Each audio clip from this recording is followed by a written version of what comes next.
Okay, try and kind of break it up into sections. It's the section that will address this fiberglass strip. It's the same hot day as the last video. We're actually topping out, I don't know, 101 now. Sasha and I went over to the flight center and soaked ourselves both in hoses to cool down a little bit. But I spent a few hours trying to get this inside pad situated, but that was kind of boring because that really only applies to this airplane. And once I cover an Alcantara, that'll be more exciting. But for now, I'm gonna take a look at the fiberglass trim strip. So I kind of laid it in. I'm lining up the bottom with the boot cowl skin, so those kind of look even. This is a little thicker on this side than the other side, and also the boot cowl skins don't 100% line up with symmetrically on each side. So far I figured out what I think is the most solid center point. I kept laying it in there, taping it, laying it, moving it, trying to figure out, and came up with that as a center point. The overhang on each side is kind of the same. Obviously this is off a little bit, so I gotta kind of manipulate that. The doors actually close real nice. I put the doors on with where this sits, so I'm not going to touch that. I did go ahead and I put the middle of the 3 clecos in. There's 3.5, so the 4th one on this side is literally like right on the edge, so I think I'm going to sand this up because the instructions actually say just to do 3 clecos. So I'm going to probably take this edge out of it a little bit and only use these 3 and then start lining up the rest of them. Oh boy, I'll drill this hole now. All right, first order of business is get rid of a big fiberglass blob we had there to clean up these edges. I kind of worked the top one earlier because it kind of dips down, and then there's like some high spots here, and it just kind of looked a little wavy. So took a flat block, and also have these flexible things. I think they use them for fingernails to kind of help level that out. I'm going to do the same with the bottom now, because from the center point on, well actually along the edge, they want to go 3/8 of an inch up, which lines up with that, and put a cleco hole every 2 inches, and hopefully it'll kind of match up with that. So I'm going to clean that up a little bit.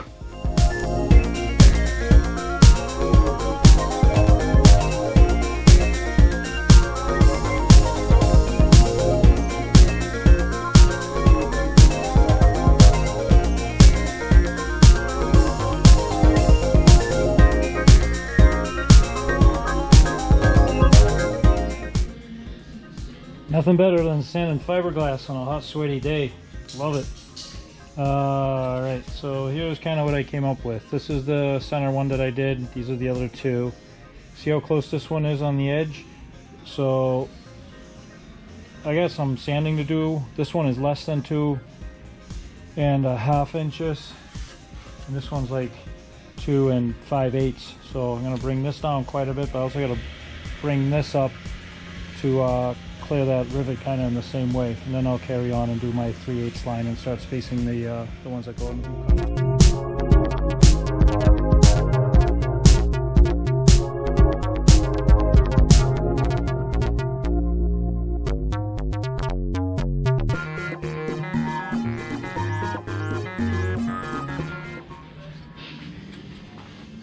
It definitely looks like they want this to be 2.5 inches across, and 3/4 of that is the lip on the bottom, which makes sense because if you go in 3/8, it's the where the rivets go, and then 1 3/4 the top.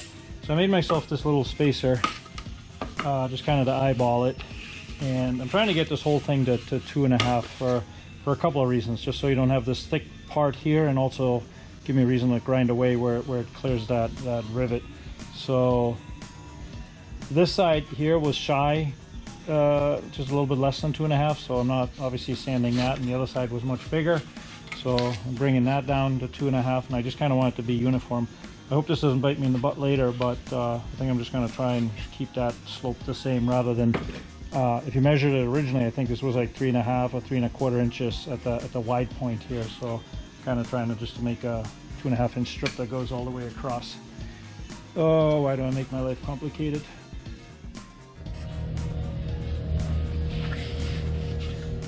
Hey, I got this pretty close to 2.5 inches, so it's still a little wider here, but this is 2.5. I know it's got a bend in it, so it's a little more, but at least it looks like 2.5. And I got this pretty close to 2.5, and I'm gonna cleco it back on before I get too carried away. Make sure it still fits. I also took the DA and kind of started working on some of the high spots on here, because they're going to need some work too, and plus it'll also make it easier to put the marks on for the rivet holes. All right, let's check it. All right, I really like it. Got the rivet cleared there, and about the same on this side, or it should be pretty much the same. And I can only imagine how much better the visibility is going to be without that extra trim in the way. Never mind the performance increase with the weight savings. So that's a joke. And yeah, gonna carry on with those. All right, I came into a gotcha, or don't do what I do. And 1, 2, 3. So I sanded past this one, thinking, oh yeah, I'll just move that rivet up. Except this goes into a tab, which is fine. I can put this rivet in, and I can probably just drill the hole and put the one above it in it too. It may go, you know, a little bit higher into the tab, but I guess it wasn't intended to be like that. And then I got another weirdo thing here. So the text manual clearly says 2-inch spacing on all of these, and this says 2-inch spacing. Now I know the factory 4 there are 2-inch spacing, but if you count them, there's from the center, including the center, 22 rivets. I did 2-inch spacing. Actually, it's just a hair bit less. It's like 1 in, I don't know, 30 seconds or something, and that ends up perfect with the 2-inch spacing here. So I kind of did it backwards, because I started by using the reference one that I drilled, but I only end up with 18 rivets. So again, more weight savings, but just kind of confusing if you're like me and overanalyze the manual. So now I got to figure out if this one will be okay. Well, it's actually this one here. I think it will.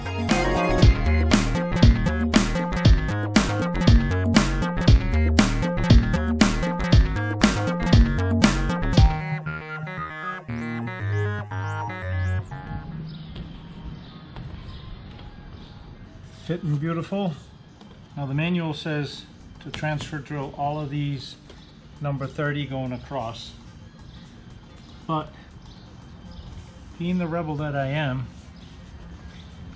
just going to do a few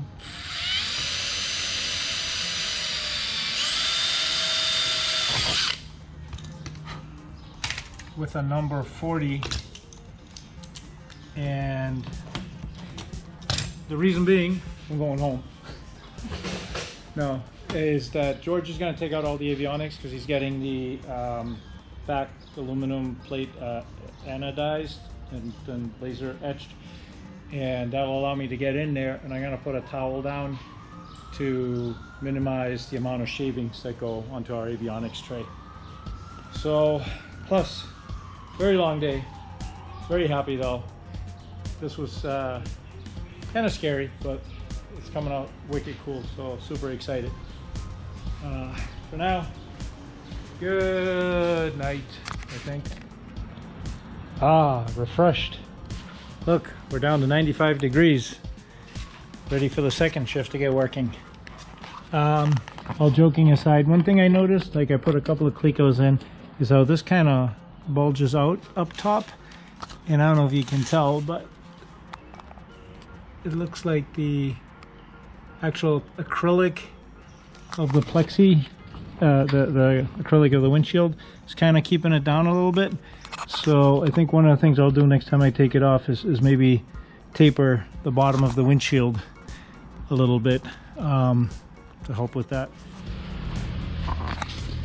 All right, back at it. Another day, another heat wave. Gonna be another hot one today, so I decided to keep the hangar door closed. We're at a chilly 90 degrees inside here, but it's gonna get hot again, so since the sun is on that side, I'm hoping to defer some of it until the afternoon. Alright, continuing on with the strip here. I'm gonna start by drilling all these holes, and oh no! We have avionics stuffed.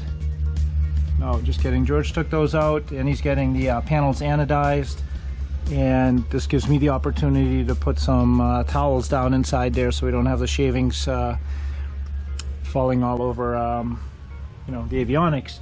Then I also took the opportunity, I cut this dash pad. This was the original, this was the original dash pad, and I'm gonna give it a try to actually have these holes cut to the exact size, so they just kind of tuck around, so there's no trim piece needed. I already have the vents holding it down here, so I think I'll give it a try. If it doesn't work, I can always put the trim piece on. Now I'm kind of debating if I should have this line cut in straight with this or parallel to the center line. So a little bit of fine tuning. This is just cheap foam, so easy stuff. All right, time to drill some holes in the booty collar.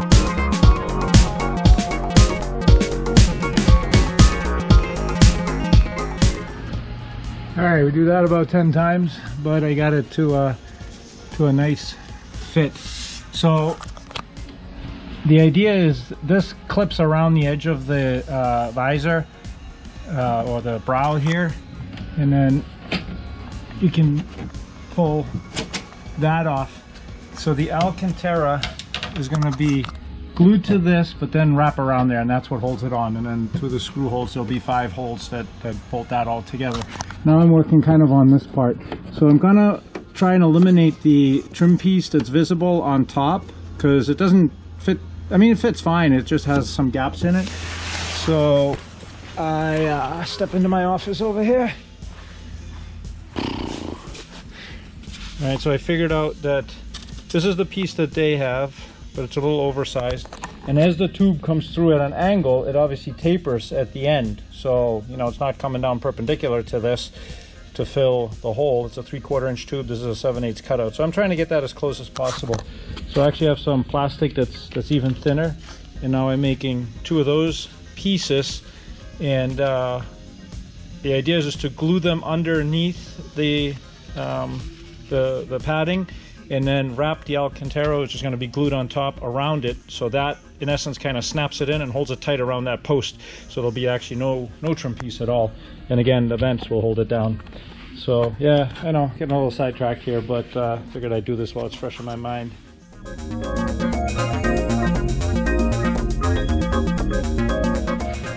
All right, I think I'm on the right track with this idea. I like where I'm going, but moving forward, now that I know this outside edge fits good with my little dash pad, I'm gonna move forward on this thing, because this will be a lot easier once the windshield is off, and obviously it's got to come off again. So back to the windshield.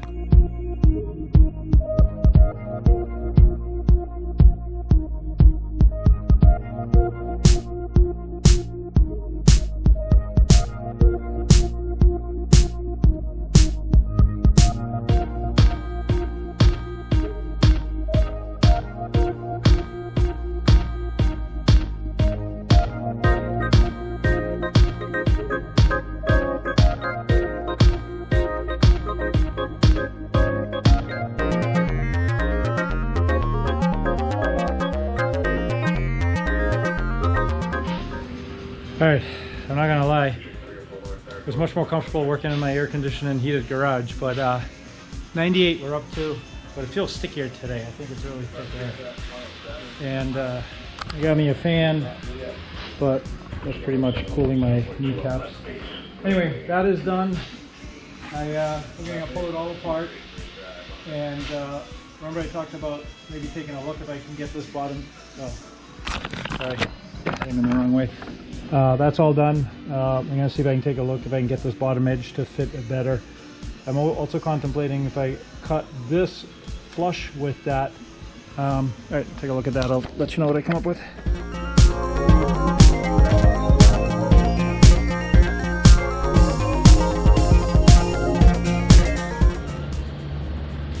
So yeah, that made a big difference. I tapered that down to probably, remember the windshield is thick, I think it's thicker on the other side, but it was pretty thick down here, so I just kind of sanded that down. I'll cleco it in, I'll show it to you.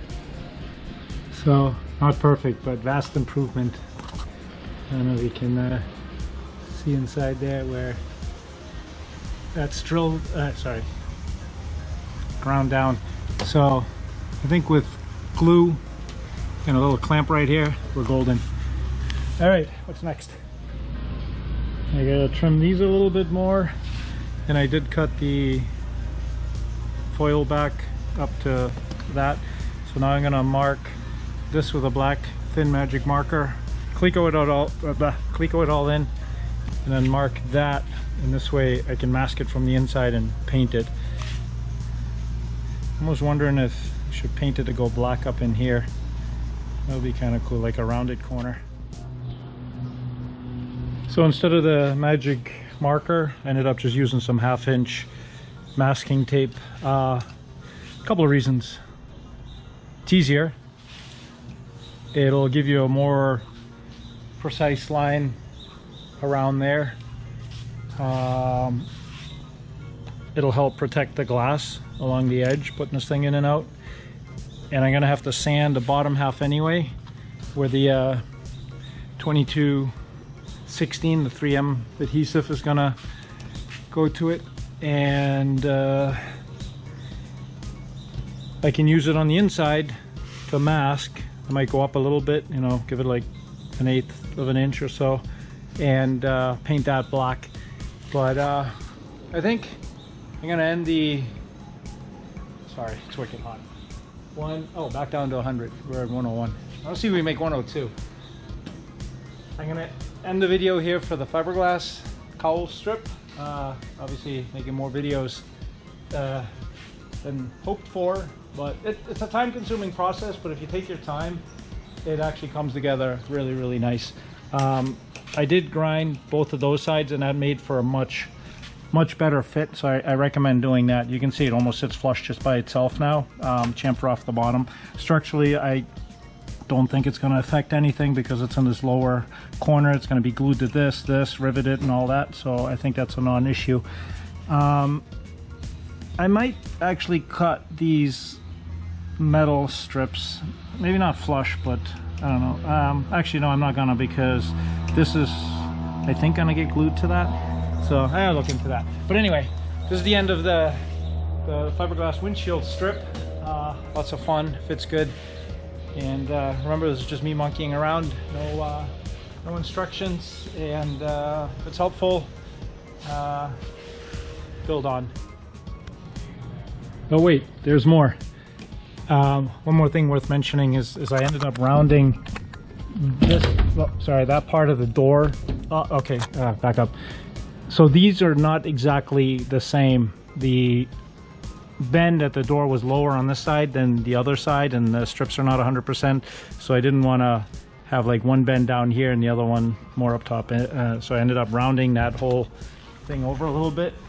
So this way you won't notice. They both look much more gooder. All right, see ya.